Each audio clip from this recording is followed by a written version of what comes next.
India, not few, but many years ago, that is India. In 2500 BCE, India was a deserted country. Deserted? यानी कि कोई नहीं. 2000 BCE, it's still deserted. 1500 BCE, it's not so deserted. Oh, Indo-Aryans जमीन की खोज में India में आने लगे. हाँ?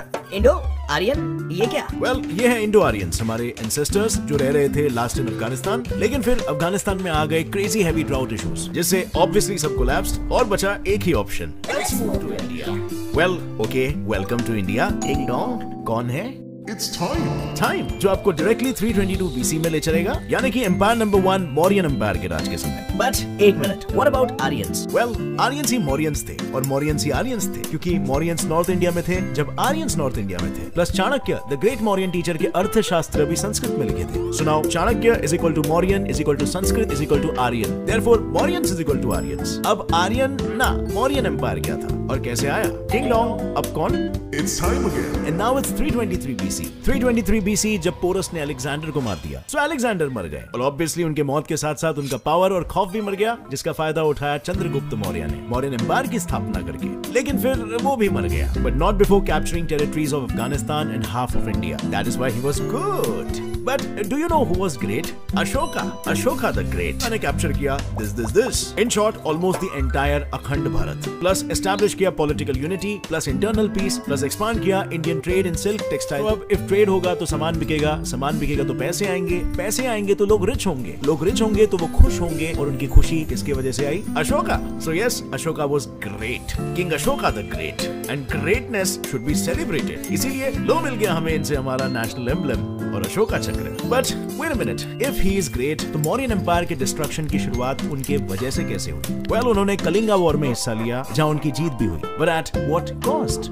100,000 deaths and 150,000 deportations. इसका दुख उनसे सहा नहीं गया और उन्होंने वनवास ले लिया, जिनके चलते मौर्यन एम्पायर की जिम्मेदारी बृहद्रथा किंग ने ले ली. But अफसोस, उन्हीं के सेनापति पुष्यमित्रा शुंगा ने बृहद्रथा को मार दिया और इस तरह शुरू हुआ empire number 2, Shunga empire. But फिर वो भी मर गए. फिर राजा बना वो जिसने उसको मारा और जो खुद मर गया, का बेटा अग्निमित्रा. अग्निमित्रा ने सिर्फ कश्मीर तक ही अपने बॉर्डर्स को एक्सटेंड नहीं किए, बल्कि साथ साथ में उसने मथुरा आर्ट स्टाइल को विदेशों में भी फेमस कर दिया, जिससे ऑफ कोर्स पैसा ही पैसा हो गया. पर उम्र होने के बाद वो भी मर गया और फिर एम्पायर को संभाला जो मर गए उन्हीं के वंश के बेटे देवभूति ने. पर उनकी भी एक वीकनेस थी, औरतें. राजा जी औरतों पे मरते थे.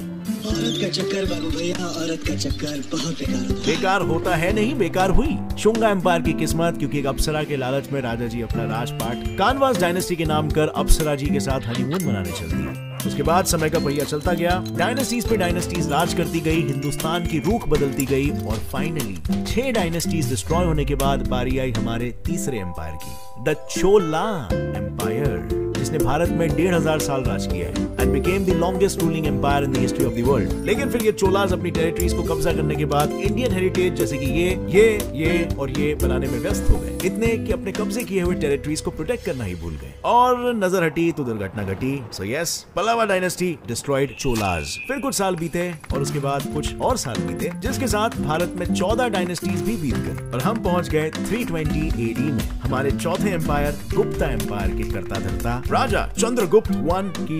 लॉन्ग स्टोरी शॉर्ट, शादी में राजा ने अपनी रानी कुमार देवी के पिताजी वासुरा वर्मा को भी बुलाया, फॉर कन्यादान एंड ऑल, और उन्होंने गिफ्ट में राजा के लिए लाया टड़ा वेस्ट इंडिया के पाटलिपुत्र का अक्खा kingdom. So what does that mean?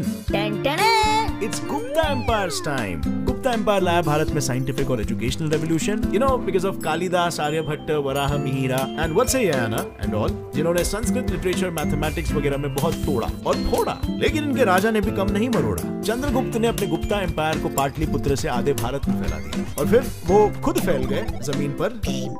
जिसके बाद उनके बेटे समुद्रगुप्त ने राज संभाला. समुद्रगुप्त एके नेपोलियन ऑफ इंडिया अपनी शातिर तलवारबाजी के लिए जाने जाते हैं. इन्होंने कई युद्ध लड़े और लड़ते लड़ते कई मंदिरें भी बनाए, मल्टीटास्किंग करते करते, जैसे कि ये और ये. लेकिन फिर अफसोस, लड़ते लड़ते थक गए और एक युद्ध के दौरान उन्होंने वीर गति प्राप्त की. इनके बाद के सारे गुप्ता राजा चाय कम पानी निकले और हंस डायनेस्टी ने इन्हें घोट के निगल दिया बिना डकार के. या अब चलो हिस्ट्री में स्पीड लेते हुए और 13 डायनेस्टीज को पीछे छोड़ते हुए हम बात करेंगे उस एम्पायर की जिसने गुप्ता एम्पायर से कम और चोला एम्पायर से ज्यादा हिंदुस्तान की जमीन पर राज किया. हमारा 5वां empire, the eastern Ganga empire, जिनके राजा इंद्रवर्मा 1 ने ओडिशा से शुरू करके भारत में अपना राज यहाँ यहाँ तक फैलाया। लेकिन ये एम्पायर भारत के लिए कुछ कर पाए उससे पहले ही कुछ दाढ़ी वाले हरा चादर ओढ़े भारत में जबरदस्ती घुस गए। Of course Mughal.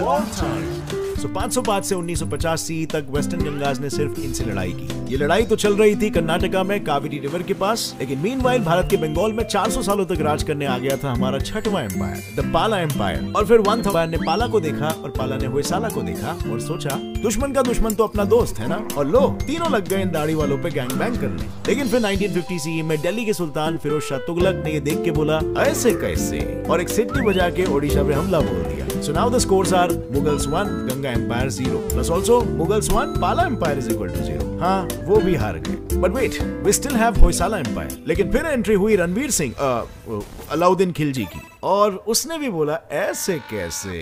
And so now the scores are Khilji 1, Mughal 1 plus 1, and Hoysala, Pala and Ganga is equal to 0, 0, 0. हाँ, इसके बाद कुछ ऐसा ही हाल था हमारे देश का, क्योंकि अब हिंदुस्तान पर लहरा रहा था हरे रंग का मुगली और खिलजी झंडा, क्योंकि दौर आ गया हिंदुस्तान के 8वें और 9वें एम्पायर्स का, the Mughal and the Khilji empire. Talking about the great Khilji empire, Alauddin Khilji ने इंडिया के डेवलपमेंट के लिए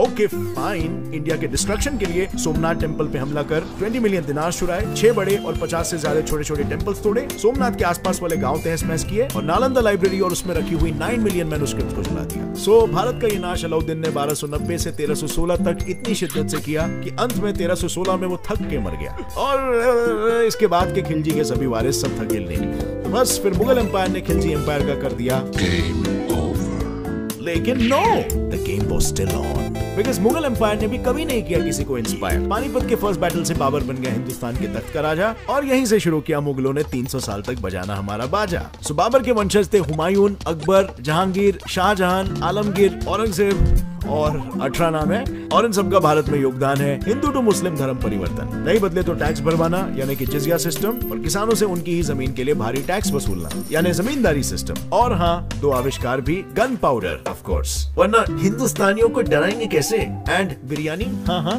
यम। अब हिंदुस्तान में मुगल के 300 सालों के बाद हिंदुस्तान जैसे पूरा हरा हो चुका था, फिर अचानक से आसमान में फिर से केसरी ध्वज लहराने लगा। एंट्री हुई महाराज छत्रपति शिवाजी भोसले, सन ऑफ शाहजी मालोजी भोसले, जिन्होंने ज्यादा कुछ नहीं बस हमारे हिंदुस्तान के मैप को ऐसे से ऐसा कर दिया और स्थापित कर दिया 10th empire, the Maratha empire. Meanwhile, hi morons, we are British from the Great Britain, greater than you, so we want to do business with you. Okay, welcome to India. Meanwhile in Lahore, present day Pakistan, past day Hindustan, war चल रहा है। एक तरफ 11th empire के पंजाब के शेर महाराजा रंजीत सिंह, जो by the way 17 साल के हैं, और दूसरी तरफ अफगानी सीख कबाब Zaman Shah Durrani, and the winner is 17 साल के महाराजा रंजीत सिंह। सो अब सब खुशी के दिए जला रहे हैं, पटाखे फूट रहे हैं, खुशी का माहौल है, लेकिन फिर अचानक ओ नो, हमसे बिजनेस का हाथ मिलाने आई अंग्रेज हमारा गला घोटना शुरू कर दिया। अब पूरे भारत में इनका नीले रंग का विष चढ़ने लग गया, which means what again? That's right, it's war time. But this time the war is all over Hindustan. And the status is, Punjab में पंजाबी शेर 17 साल के महाराजा रंजीत सिंह ने कई बार अंग्रेजों को धोबी पछाड़ हराया। लेकिन एक मिनट, महाराष्ट्र में मराठा एम्पायर का तीसरा हाथ, पेशवास का आखिरी रूलर पेशवा बाजीराव 2, अफसोस ब्रिटिश ईस्ट इंडिया कंपनी से जंग में हार गया। और एक मिनट, पंजाब में भी अब फर्स्ट एंग्लो सिख वॉर में सिख आर्मी हार गई। So that means war is over and suddenly our India, our motherland is completely blue. And so it's the start of the last 12th Indian Empire, the British Empire. इन अंग्रेजों के भारत में कुछ बहुत ही उम्दा contributions थे, जैसे zamindari system, commercialization of agriculture, economic depression, Jallianwala Bagh massacre, India's partition in World War II, etc. etc. But चलो थोड़ा सा क्रेडिट दे देते हैं, जैसे कि सीरियसली इन अंग्रेजों के भारत में कुछ contributions उम्दा थे, जैसे कि railway system, abolition of caste system in Sati, updating India's education system, establishing democracy, and last but not the least, India को इंडीड इंडिया बनाना। लेकिन इतने में हम में से एक आदमी की सनक गई और उन्होंने बोला ऐसा नहीं चलेगा, अब मैं तब तक अनशन करेगा जब तक ये गोरे यहाँ से कट नहीं लेते। और फिर आए और एक आदमी जिनकी इनसे भी ज्यादा सनक गई और उन्होंने बोला अब यहाँ से जाते हो कि मैं मारू खींच के। एंड कांग्रेचुलेशंस, 15 अगस्त 1947 से लेकर आज तक हम, हमारा देश और हमारे देश के सभी देशवासी खुली हवा में सांस ले रहे हैं। Well, at least March 24, 2020